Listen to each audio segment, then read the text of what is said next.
Praise be to God. தேவனுடைய நாமம் மகிமைப்படுவதாக. பூமியின் ராஜாக்கள் எல்லோரும் உமது வாயின் வார்த்தைகளை கேட்கும் பொழுது உம்மை துதிப்பார்கள். தேவனுடைய வார்த்தை வல்லமையுடையது. அவர் வார்த்தையின் வல்லமையினால் அநேக நன்மைகள் உண்டாகும். பூமியானது ஒழுங்கின்மையும் வெறுமையுமாய் இருந்த பொழுது அவருடைய வார்த்தையை சகலவற்றையும் சிருஷ்டித்தது.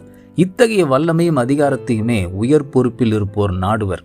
ஆகவேதான் அவருடைய வார்த்தையை கேட்கும் பொழுது ராஜாக்கள் அவரை துதிக்கின்றனர். அப்படிப்பட்ட வார்த்தைக்காகவும் வல்லமைக்காகவும் அவர்கள் ஏங்கி நிற்கின்றனர். இத்தகைய மகிமையான வார்த்தை அவராலே சிருஷ்டிக்கப்பட்ட அனைவரோடும் இடைப்பட வாஞ்சிக்கின்றது.